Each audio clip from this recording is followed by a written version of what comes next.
ارسل جب گھر پہنچا تو اس نے سب سے پہلے اپنی بیوی ردا کو اپنے پاس بلایا اور اس سے ایمن کے بارے میں پوچھا تو اس نے کہا کہ وہ یہاں نہیں آئی تھی۔ جب ارسل نے اسے دو چار تھپڑ مارے تو اس نے سب بتا دیا کہ اس نے اسے اپنے گھر ہی نہیں آنے دیا۔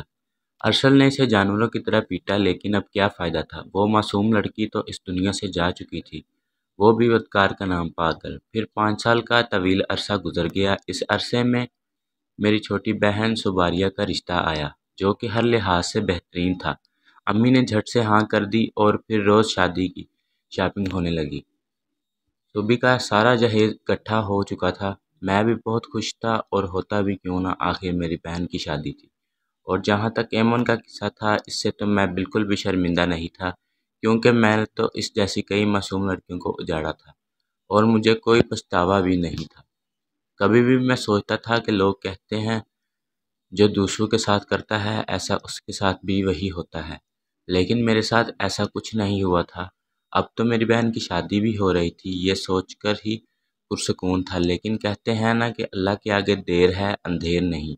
اس طرح دن گزرتے چلے گئے اور پھر صوبی کو مایوں میں بٹھا دیا گیا۔ ایک دن جب امی ابو بازار فرنیچر کا سامان دیکھنے چلے گئے، میں اور صوبی گھر پر تھے تو میں صوبی کے پاس آیا اور کہا کہ آج تم کھانا مت بناؤ، میں ہوٹل سے لے کر آتا ہوں۔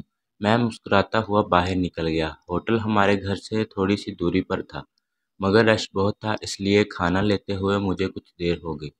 خیر میں کھانا لے کر گھر واپس آیا تو میں نے اپنے گھر کے سامنے لوگوں کا ہجوم دیکھا جنہوں نے ہاتھوں میں موبائل لے رکھے تھے۔ میں بھیڑ کو چیرتا ہوا اندر داخل ہوا تو ساکت رہ گیا۔ سامنے برآمدے میں میری بہن برہنہ حالت میں پڑی ہوئی تھی، ٹھیک ویسے ہی جیسے میں ایمن کو چھوڑ کر گیا تھا۔ میں کام کر رہ گیا اور لوگ کھڑے اس کی تصویر بنا رہے تھے۔ میں نے جلدی سے اسے اٹھایا اور کمرے میں لے گیا۔ اتنے میں امی ابو بھی آ گئے، وہ بھی سینہ پیٹ کر رونے لگے، مگر مجھے ایمن یاد آنے لگی تھی جو مجھے بھیا کہتی تھی اور ہر وہ لڑکی یاد آنے لگی جو مجھے بہن کا واسطہ دیتی تھی۔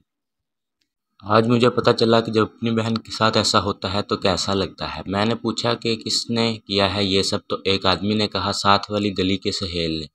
میں نے پستول اٹھائی اور اس کے گھر میں گھس گیا۔ وہ سامنے ہی بیٹھا کھانا کھا رہا تھا۔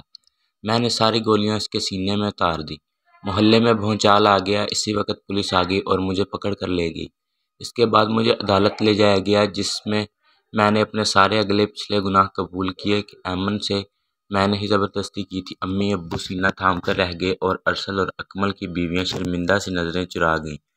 میں نے سارے گناہ قبول کر لیے تھے، اس لیے عدالت سے مجھے عمر قید ہو گئی۔ آج مجھے جیل میں بیٹھے ہوئے پورے 11 ماہ ہو گئے ہیں اور اس سب کا میں خود ذمہ دار ہوں۔ میں نے اپنی زندگی اپنے ہاتھوں سے ختم کر ڈالی۔ من کہتی تھی کہ قدرت ضرور انصاف کرے گی اور وہ ٹھیک کہتی تھی۔ آج قدرت نے انصاف کر دیا تھا۔ یہی میری سزا ہے۔ جب مجھے والدین کی خدمت کرنی چاہیے تھی میں جیل میں آ گیا تھا۔ میری بہن کے میرے کرموں کی وجہ سے شادی ٹوٹ گئی تھی اور عزت سے بھی ہاتھ دھو بیٹھے۔ اگر میں شادی کر لیتا اور ایک عزت دار زندگی گزارتا تو یہ سب نہ ہوتا، لیکن اب کیا ہو سکتا تھا۔ منقسم میرے خواب میں آتی تھی اور مجھے کہتی احمد تمہیں سزا ضرور ملے گی، اور جب مجھے سزا ملی تو وہ ایک دن مسکراتی ہوئی آئی تھی جیسے بہت مطمئن ہو۔ لیکن ایک بات طے ہے، انسان جو کچھ بھی کرے بالخصوص برائی کرنے سے پہلے اپنا انجام بھی اچھی طرح سوچ لے۔ بے شک یہ دنیا مکافات عمل پر قادم ہے اور اوپر جو ہستی موجود ہے وہ انصاف دنیا میں کرنے کا عہد کیے بیٹھی ہے۔ اس رب کی ذات سے کہاں تک کوئی بچ سکتا ہے۔ اے کاش کہ میرے والدین نے اچھی تعلیم کے ساتھ ساتھ میری اخلاقی تربیت پر بھی توجہ دی ہوتی، یا کم از کم تب بھی دھیان دے دیا ہوتا جب پاس پڑوس سے میرے برے کاموں کی شکایت آتی تھی۔ والد صاحب نے بھی کبھی ہماری تربیت کی بہتری کے لیے کوشش کی، نہ ہم پر نظر ہی رکھ لی کہ کہیں بھٹک تو نہیں گئے۔ اگر ایسا کیا ہوتا تو شاید بہت سوں کی طرح میں بھی بے راہ روی کا شکار نہ ہوتا، بلکہ اللہ کے بتائے اصولوں کے مطابق سلجھا ہوا اور نیک طبیعت انسان ہوتا، اور دوسروں کی بہنیں بیٹیاں میرے جیسے درندے صفت کی زندگی سے بچ جاتی۔ مگر اب میری باقی کی زندگی اس کاش کے گرد ہی گھومے گی اور کچھ نہیں۔